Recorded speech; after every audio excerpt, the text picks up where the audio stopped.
It's the biggest hit of the band's career so far, but what can we learn from this awesome tune all these years later? Let's talk about that. Hey kids, it's your good buddy, Uncle Ben. Over my many years as a guitar teacher and touring musician, I've learned thousands of songs, and they've all taught me something that stuck with me and helped me along the way. Mastering tunes makes us better players, and that's why every guitarist should learn Blood and Thunder by Mastodon.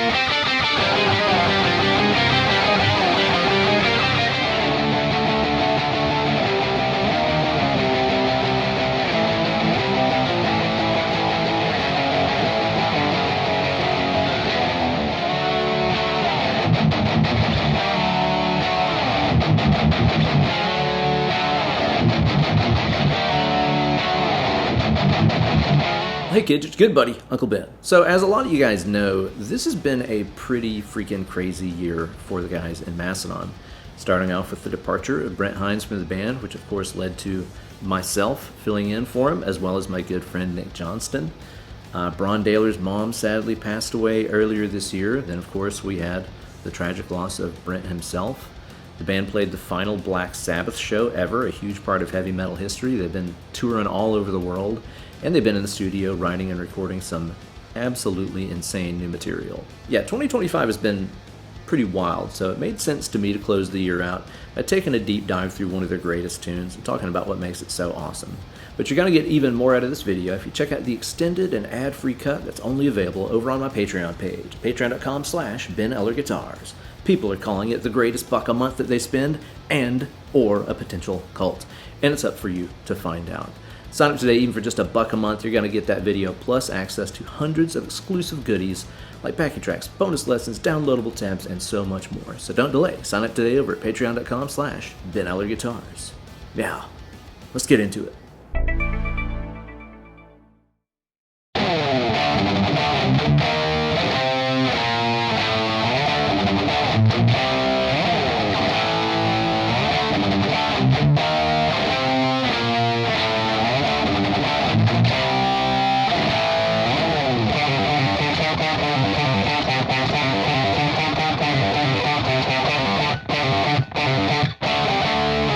First things first, let's talk about the tuning and tones. So this is in Mastodon's usual tuning, which is D standard.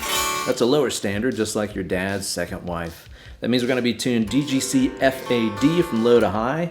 I like to use the Jim Dunlop 10 through 52 string set for that.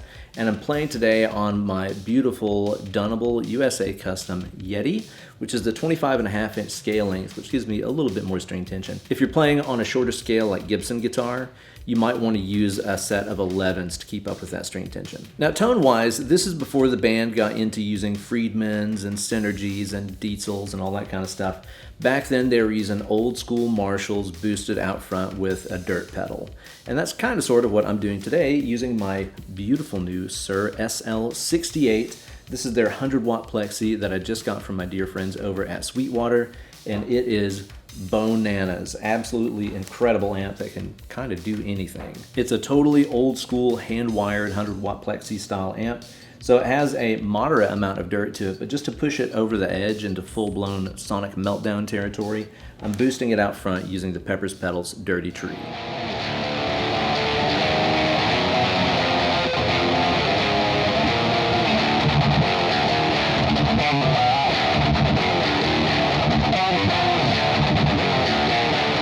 The song kicks off with that iconic riff that was actually written by drummer Bron Daler.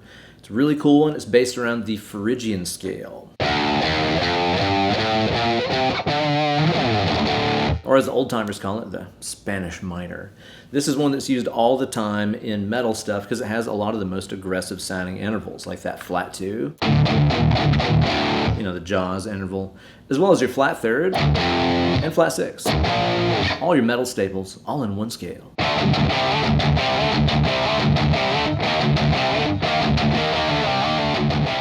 So that riff features some power chords that are sliding around pretty vigorously. And if you have like a death grip on the back of the neck here using that thumb, you're gonna have a bad time. If you're really trying to move that whole hand up and down as you play that riff, it's just not really gonna work. What you're gonna want to do is to position the thumb behind about the 6th fret, kind of the middle of all the turf that you're covering here.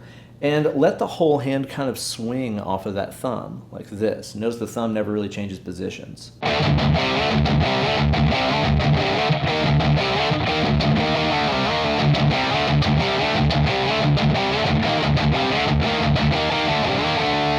That's going to make it a whole lot easier to stay locked into position and land on all those power chords with better accuracy. Whenever you learn that riff, be sure to pay close attention to the open string chugs in there, because there's a couple that a lot of people miss, myself included. Bill had to catch me and correct me on this one. Whenever they're playing the figure in there that goes up to F, some people play it like there's a stop in there, like this.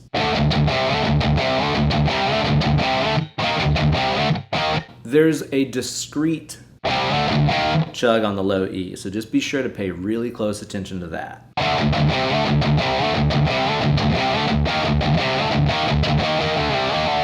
If you want to play it and make it sound exactly right, which I know you do. So they use that same riff for the verse of the song, and you'll notice halfway through it, Bill changes his part up and starts playing this layer.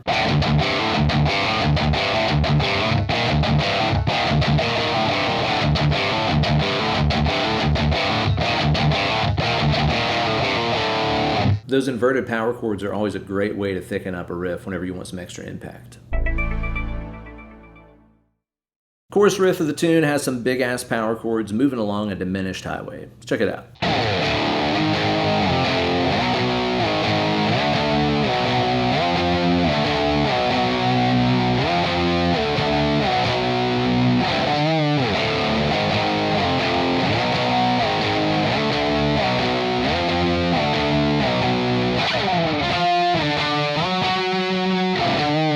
So diminished chords and arpeggios are the ones that sound like a dastardly mustachioed villain tying a woman to the train tracks in the old silent movies. And they're made using a simple symmetrical pattern. Start off with a note, play the one a minor third or 3 frets above it, play the one a minor third above that, play the one a minor third above that, a minor third above that. Congratulations, you've just made a fully diminished arpeggio. That's kind of a metal staple because it sounds so ominous and threatening. And in the chorus of this song, they're using that diminished highway right there and basically just slapping power chords on it.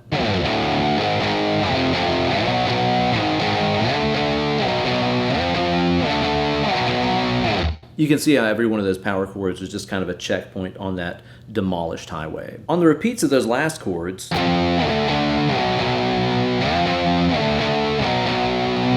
Bill does a cool pick scrape in before adding in this little octave part,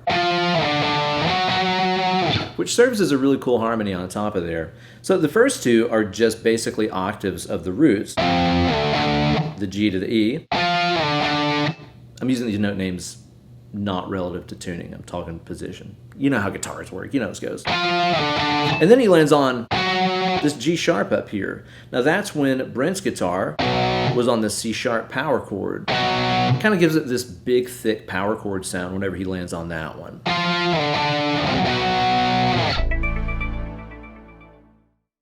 After another verse and chorus, we get to the musical section here in the middle, which features some really cool guitar harmonies and some odd time signature stuff we can learn from. Let's check it out.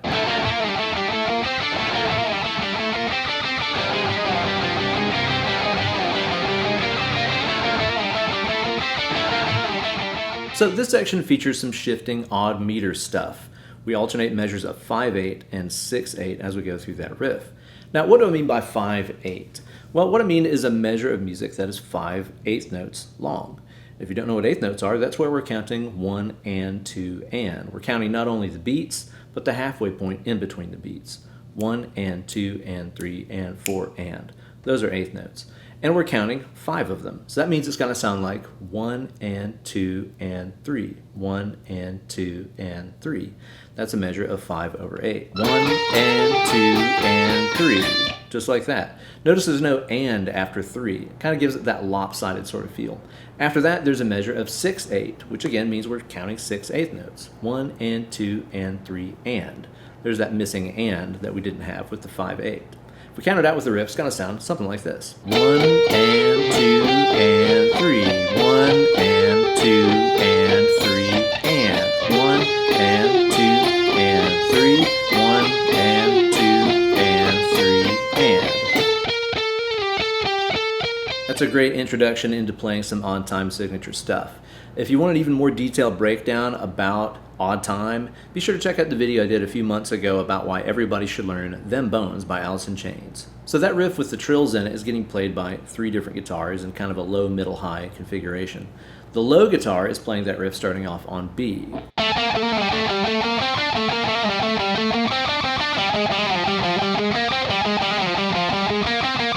The middle guitar is playing the exact same figure, a fifth above that, starting off here on F sharp.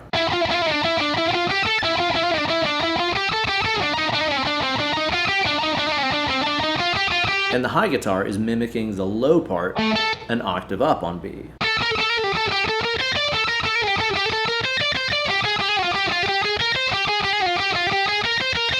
That means altogether, we're playing like a big octave power chord as we go through that riff with the harmonies. Those big stacked fifths give it a really exotic and interesting sound. You've heard bands like Nile and Slayer use harmonies like that too. The second section of the musical break features kind of a simplified version of that riff and a change in the harmony.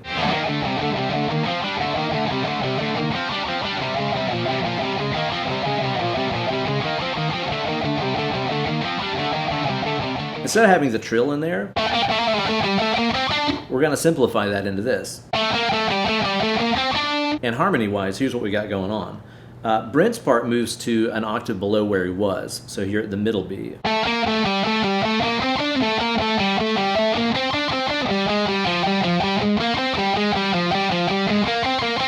And Bill changes his up, so he's starting off here on E.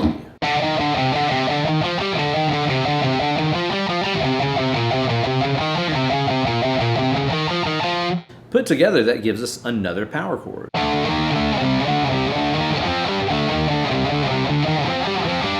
And then the third section is going to play that simplified riff back up high.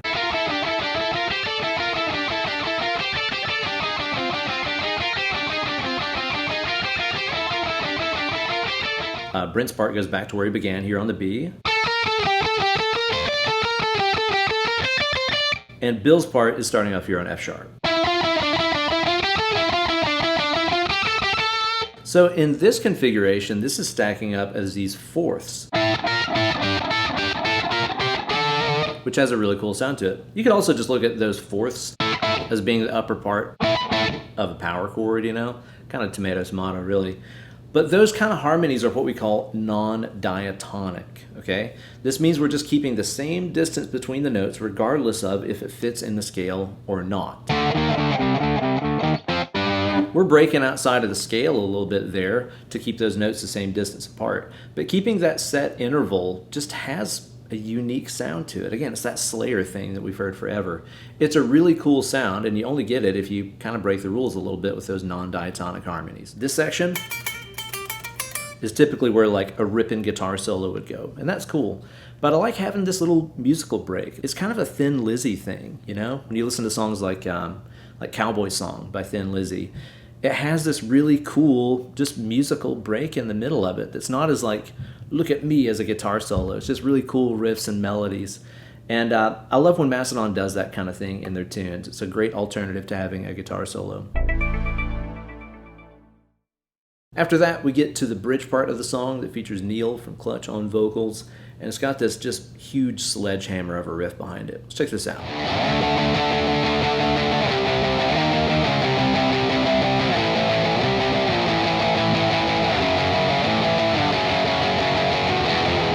Starting off with that E power chord in the 12th position. And then we have this figure, which moves down the neck in a series of minor thirds, just like that diminished highway that we used in the chorus of the song. So you're going to have that figure starting off here in the 10th position, then down in the 7th position, and then down in the 4th position. And then that last little sliding figure.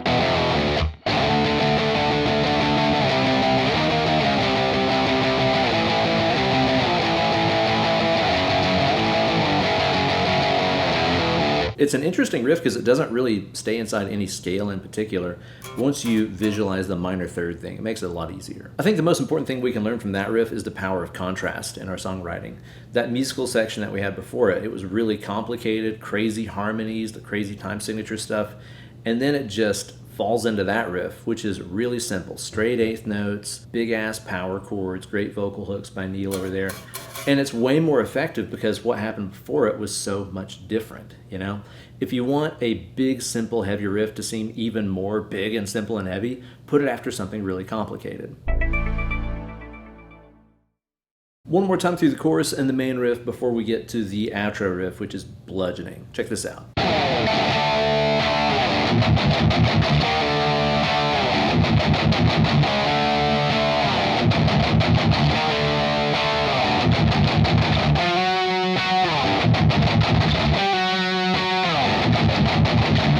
That riff uses the power of the devil's interval, the tritone, in that little chromatic thing there at the bottom. I see a lot of people mistakenly play that as power chords, kind of For Whom the Bell Tolls style, you know? But it's actually these little flat 5 dyads. Really adds a lot of ugliness there to the end of the riff. You'll notice that it centers here around E. You got your little flat 5 thing. And then you're going to get back to E either by ways of a half step above it, or the next time a half step below it. Now halfway through the riff, Bill starts adding in this non-diatonic third harmony with octaves. So instead of playing E, he's going to play the note 2 whole steps above it, G sharp, using octaves.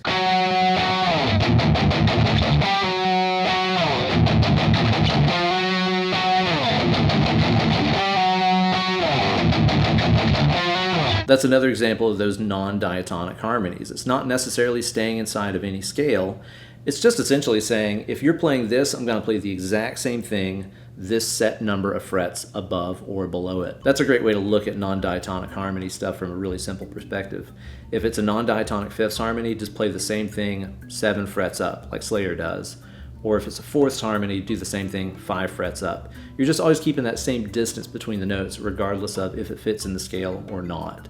It's a really unique sound. Mastodon does it all the time. And when you learn this stuff, you can see it in action and start applying it to your own writing. And speaking of songwriting, I think that's really some of the most important stuff that we can pick up from learning Blood and Thunder. It's how to write kick-ass songs, you know?